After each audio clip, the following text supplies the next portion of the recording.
Hello दोस्तों। Hello everyone. आप लोग कैसे हैं? आप सभी को सीटेट सुपर क्लासेज में स्वागत है। चलिए दोस्तों, आज का जो हमारा टॉपिक है कहानी सपेरों की। क्या चीज़ है हमारा टॉपिक? कहानी सपेरों की। तो सांपों के विषय में सीटेट में ऑनलाइन जिस बार एग्ज़ाम हुआ है, हर एक शिफ्ट में क्वेश्चन आया है और यह क्वेश्चन बार बार पूछा जाता है सांपों के विषय में कि भारत में कितने प्रकार के सांप पाए जाते हैं, सांप के कितने खोखले दांत होते हैं, सांप के जो दवाई होते हैं वो क्या चीज़ से बनाए जाते हैं। इस विषय में आज हम बात करेंगे। तो हमारा टॉपिक है कहानी सपेरों की। तो चलिए दोस्तों, हमारे चैनल पर जितने भी हैं, जितने नए लोग हैं, कृपया चैनल को सब्सक्राइब कर लेंगे और बेल आइकन को प्रेस कर लेंगे ताकि जो भी हमारा वीडियो आगे का जो बनेगा, अपलोड होगा, वो आपके पास पहुंच पाएगा। और हमारे चैनल को सब्सक्राइब, शेयर और लाइक ज़रूर कीजिएगा। चलिए दोस्तों, हम आगे बढ़ते हैं। हमारा टॉपिक है आज कहानी सपेरों की। तो पहले यह समझिए कि आर्यनाथ कौन थे। ठीक है, मैं हूँ आर्यनाथ। आर्यनाथ कह रहा है कि मैं हूँ आर्यनाथ। तुम्हें जानकर हैरानी होगी कि मैं ऐसा कुछ कर सकता हूँ जो तुमने तुम में से शायद ही कोई कर सकता हो। जानते हो क्या? मैं बीन बजा सकता हूँ। हो गए न हैरान? हाँ, मैं सांपों को अपनी बीन की धुन पर नचा सकता हूँ। यह कला मैंने अपने लोगों से सीखे हैं। कौन कहता है? आर्यनाथ। अपने लोगों से सीखे हैं। हमारे लोगों को क्या कहा जाता है? कालबेलिया। क्या कहा जाता है दोस्तों?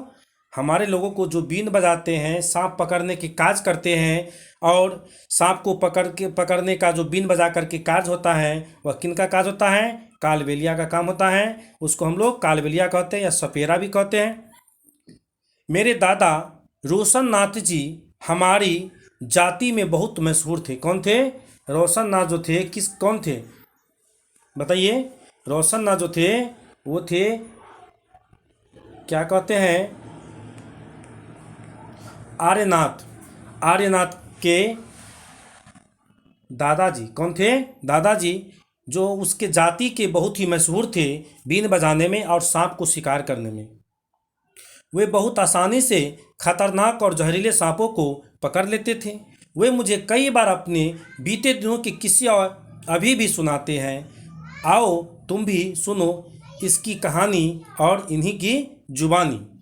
तो आगे चलेंगे दोस्तों, देखेंगे कि यह जो चित्र बना हुआ है ये कौन है? आर्यनाथ। कौन है? ये आर्यनाथ जी हैं। और सुनिए, ये जो चित्र बना हुआ है सांप का, ठीक है, इसको हम क्या कहते हैं? नाग फुंगन। क्या कहते हैं? नाग फुंगन कहते हैं इस चित्र को। ठीक है, आगे देखेंगे। ऐसे डिजाइन रंगोली, कढ़ाई और दीवारों को सजाने के लिए सौराठ, गुजरात कहाँ बनाए जाते हैं? देखिए, इस डिजाइन को कहा जाता है नाग फुंगन। क्या कहा जाता है? इस बात को याद रखिएगा दोस्तों, सीटेट के एग्जाम में इस बार पूछेंगे ही पूछेंगे कि नाग फुंगन क्या होता है और ये एक डीजे कहाँ डिजाइन बनाए जाते हैं। यह एक प्रकार का क्या होता है? डिजाइन होता है। कढ़ाई और दीवारों को सजाने के लिए कहाँ बनाए जाते हैं? सौराठ में, गुजरात में और दक्षिण भारत में इनका प्रयोग किया जाता है। दीवारों को सजाने के लिए कोई त्यौहार में इसका फिगर बनाया जाता है। किसका? तो नाग फुंगन का इसका फिगर बनाया जाता है। इसका देख रहे हैं दोस्तों, इसका फिगर बनाया जाता है। आगे बढ़ेंगे हम।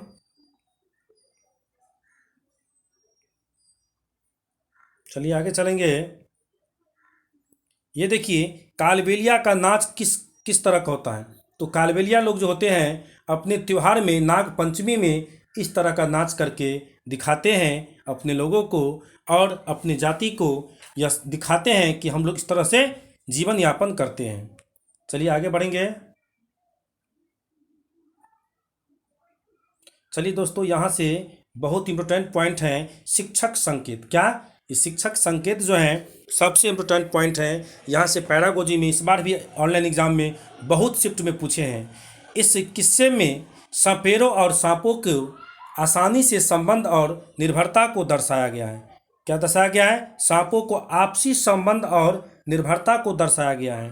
इसी तरह के और समुदायों पर बातचीत करके यह स्पष्ट किया जा सकता है कि अक्सर इन लोगों का जानवरों के प्रति क्रूर व्यवहार नहीं होता। कैसा होता है?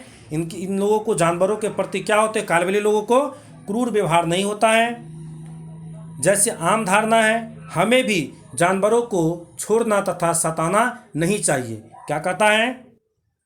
जो सपेरे होते हैं वो सांप को पकड़ करके उससे जीवन यापन चलाते हैं और सांपों को नुकसान नहीं पहुंचाता है। ये क्वेश्चन पैरागोजी में 2018 का सीटेट एग्जाम हुआ था, उसमें यहीं से पॉइंट आया था और इस बार भी पूछे जाएंगे। आप लोग इसको बढ़िया से देख लीजिए। आगे चलेंगे हम कि सांप कितने प्रकार के होते हैं। ठीक है दोस्तों, यह देख लीजिए कि सांप के प्रकार। नहीं, क्या तुम जानते हो हमारे देश में पाए जाने वाले सांपों में से केवल 4 तरह के सांप ही जहरीले होते हैं। कितने तरह के सांप जहरीले होते हैं? 4 तरह के। क्या क्या होते हैं जहरीले? तो अफाई, करैत, ये क्या है? करैत, नाग और चौथा जो है दुबैया। क्या होता है? दुबैया। 4 तरह के सांप जो है यहाँ क्या होते हैं? जहरीले होते हैं। जैसे नाग, करैत, दुबैया, अफाई। हमारे देश यानी भारत में केवल 4 तरह के ही सांप जो होते हैं जहरीले पाए जाते हैं। आपको एग्जाम में पूछा जाएगा कि हमारे देश में कितने तरह के सांप पाए जाते हैं, तो 4 में टिक मारेंगे। कौन कौन से सांप होते हैं? तो नाग, करैत, दुबैया और अफाई। और तीसरा क्वेश्चन ये भी पूछ सकता है कि हमारे देश में जहरीले सांप कौन है? तो चारों का नाम बताएंगे। चलिए दोस्तों आगे बढ़ेंगे। अब हम सांप जब किसी को काटता है तो उसके दो खोखले जहर वाले दांतों से उस व्यक्ति के शरीर में जहर चला जाता है। इस जहर से बचने का एक ही उपाय है कि जिस व्यक्ति को सांप ने काटा है उसे तुरंत जहर के असर को खत्म करने वाली दवाई, क्या कहता है? दवाई को क्या नाम कहा जाएगा? दवाई क्या है? सीरम। दवाई को क्या कहा जाता है? सीरम दी जाए। यह सीरम सांप के जहर से ही क्या किया जाता है? बनाया जाता है और सभी सरकारी स्वास्थ्य केंद्रों में यह सीरम क्या होता है? मिलता है। तो अब बताइए कि सांप जो है यह हमारे देश में 4 तरह के सांप पाए गए, नाग, करैत, दुबैया और अफाई। ठीक है दोस्तों, और सांप जब किसी व्यक्ति को काटता है तो सांप के कितने दांत होते हैं? 2। कितने दांत होते हैं? 2 दांत होते हैं। वो दांत कैसा होता है? खोखला। 2 खोखले दांत होते हैं। आपको ऑप्शन में ये भी देगा भ्रमित करने के लिए कि दांत के 4 क्या कहते हैं, सांप को 4 दांत होते हैं। नहीं, 4 में हम टिक नहीं मारेंगे क्योंकि NCERT बता रहा है कि सांप के काटने का जो दांत है वो कितने होते हैं? 2। वो भी कैसा होता है? खोखला। नहीं, आगे बढ़ेंगे।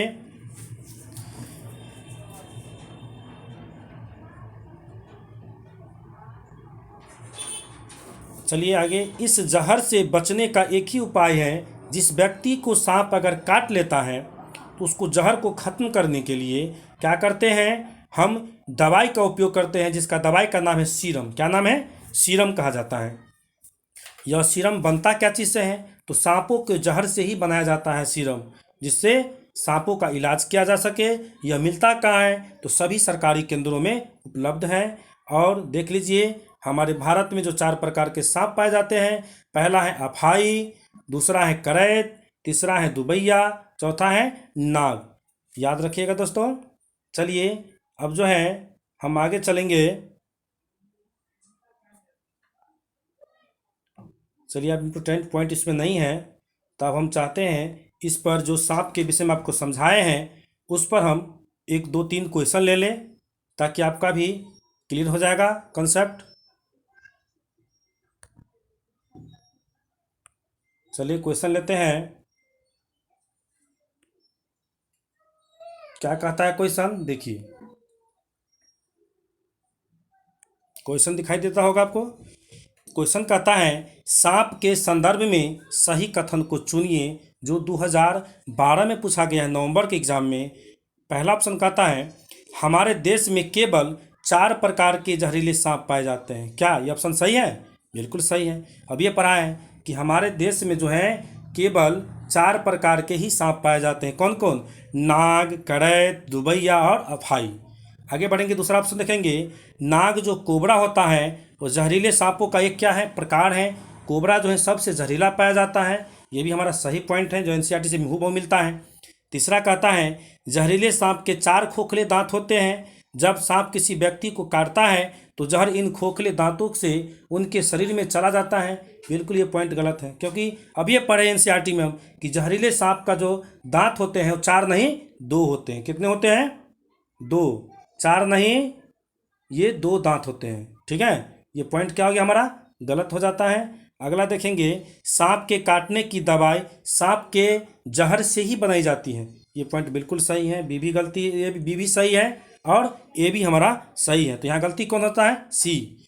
तो आगे देखते हैं ऑप्शन में क्या होता है हमारा सही। एक में कहता है कि ए सी डी ए, तो जिस ऑप्शन में सी होगा वो ऑप्शन क्या हो जाएगा हमारा? गलत हो जाता है। दूसरा कहता है बी ए सी, सी वाला भी गलती फिर हो गया। तीसरा में कहता है ए बी डी, चलिए ये तो सही है। चौथा कहता है ए सी बी सी डी, तो ये क्या हो जाता है? गलत हो जाता है, क्योंकि सी जिस ऑप्शन में है वो हमारा ऑप्शन गलत है। तो ए गलत हो गया, दूसरा गलत हो गया, चौथा गलत हो गया। तो यहाँ पर सही कौन हो जाता है? सही जो होता है दोस्तों तीसरा ही सही होगा। क्यों? क्योंकि ए बी डी हमारा तीनों पॉइंट सही है, इसलिए राइट आंसर हो जाएगा तीसरा। आगे बढ़ेंगे हम अगला क्वेश्चन पर। क्या कहता है? निम्नलिखित में से